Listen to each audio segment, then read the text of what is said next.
Kung kayo ay nagbabalak na mag-long ride tulad ng ginawa ko noong buwan ng Agosto taong 2021, ako ay umuwi papunta sa Leyte mula rito sa Maynila at mula naman sa Leyte, bumalik naman ako muli dito sa Maynila. Kaya sa video na ito ay sasagutin ko yung ilan sa mga nagko-comment o nagtatanong doon sa ating video kung magkano nga ba yung bayad sa Roro, kung ilang litro yung gasolinang nagastos ko o magkano yung mga nagastos ko sa aking ride. At magbibigay na rin ako sa inyo ng ilang mga information o ilang tip kung paano magiging smooth yung ating magiging long ride. Alright?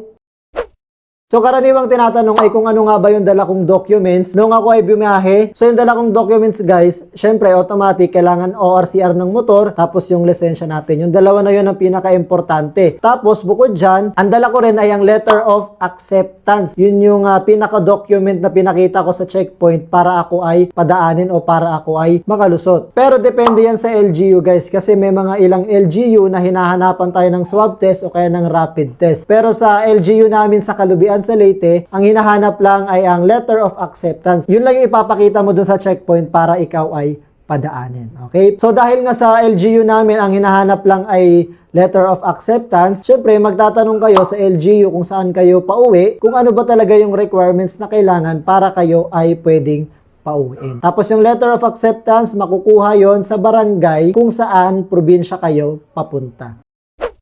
So, tignan pa natin yung ibang mga tanong na nandito. Ayan, may checkpoint po ba at saan banda yung checkpoint? Ayan, meron pong checkpoint. Nung pauwi kami sa Leyte, ang checkpoint ay sa Camarines Sur, sa may Del Gallego o sa bayan ng Del Gallego. So, yun yung pinaka-checkpoint na nadaanan namin. So, pinakita ko yung letter of acceptance. Tapos, tinignan nila kung saan kami papunta kasi nakalagay naman doon sa letter na yon. Tapos, nung nalaman nila na kami ay pauwi ng Leyte, pinadaan lang kami. Hindi na kami hinanapan ng swab test o rapid test. After dun sa Del Gallego checkpoint, may ilang mga checkpoint bago makarating ng Matnog Port, pero magtatanong na lamang sila o wala na silang hahanapin ng mga papeles. Tulad dun sa Sorsogon, may isang checkpoint doon ng mga sundalo. Tinanong lang ako kung saan ako papunta, tapos sabi ko sa Leyte. So yung pinaka-checkpoint talaga na mahigpit ay ang Del Gallego checkpoint sa may Camarines Sur.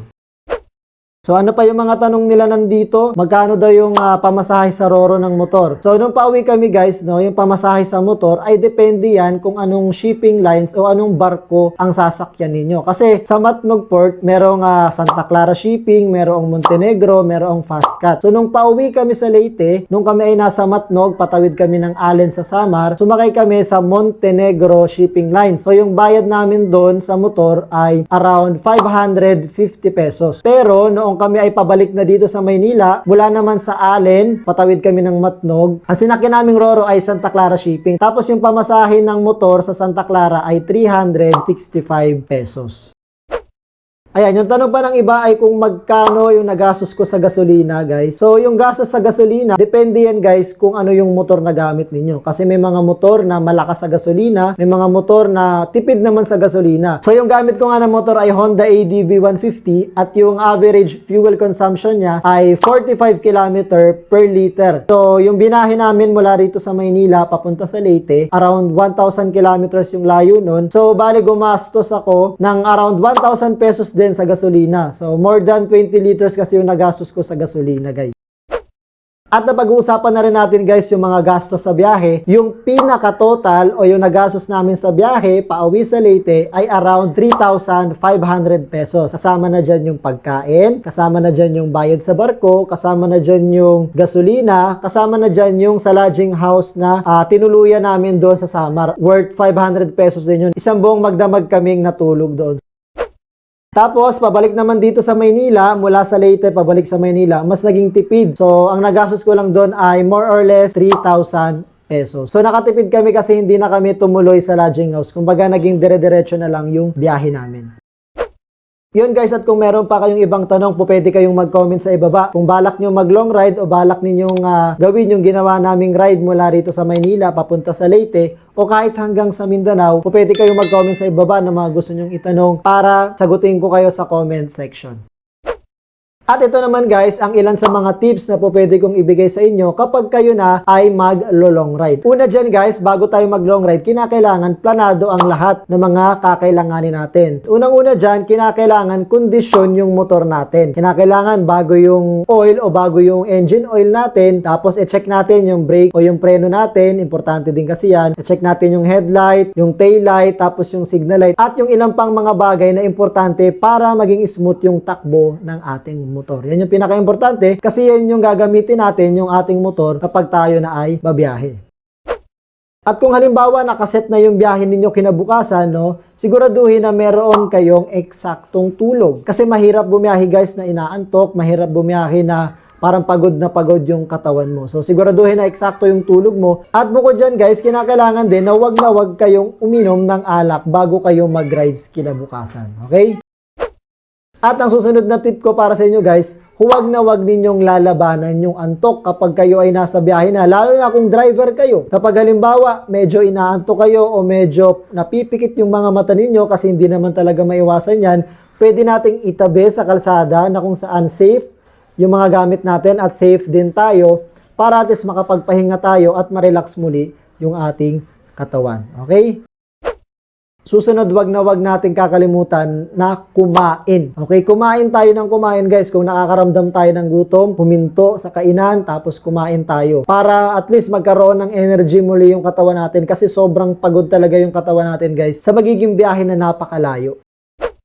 Itong next tips ko sa inyo guys, opinion ko lamang to, no? Pwede nyong sundin, pwede rin na hindi ninyo sundin. So ako, yung ginawa ko noon sa biyahe, kapag ako ay nauuhaw guys, tubig talaga mismo yung iniinom ko. Hindi ako umiinom ng soft drinks, hindi ako umiinom ng energy drink. Kasi kapag nasa biyahe tayo, babad na babad tayo sa tirik ng araw. Kapag kulang yung tubig sa katawan natin, maaari tayong ma-dehydrate at makakaramdam tayo ng pagkaantok at saka ng pagkahilo.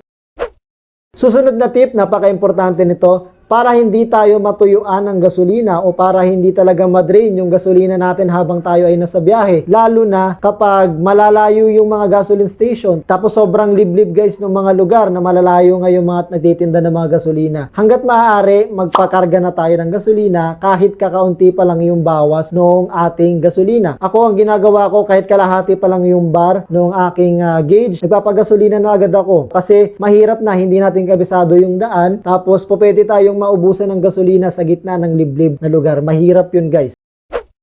Next tip guys, kapag kayo ay nasa biyahe o nasa long ride at hindi nyo alam yung lugar kung saan na kayo banda, kung halimbawa nalobat yung inyong cellphone at wala kayong dalang power bank, wag na wag kayong matatakot na magtanong doon sa mga locals o sa mga residente ng lugar na yon. Para at least makapagtanong kayo kung saan merong kainan, kung saan merong gasolinahan, at ano na yung lugar kung saan kayo naroroon. Okay? Wag na wag kayong mahihiyang magtanong. At ang last tip na maibibigay ko sa inyo guys, at paalala na rin ito, no, huwag tayong maging mayabang sa kalsada. Lalong-lalo na yung mga ibang mga motorista kapag ino-overtaken sila o kapag may umo-overtake sa kanila, feeling nila kasi ay nakikipagkarera yung umo-overtake sa kanila. So inuunahan din nila kaagad. Tapos lalo na sa mga kurbada, no, hanggat maaari ay magminor tayo o bumagal tayo kapag mayroong mga kurbada o yung mga palikong daan. Kasi mahirap na, ang disgrasya hindi natin alam. Kaya mas maganda na iwasan. Kaya wag na wag tayong magiging mayabang habang nasa biyahe.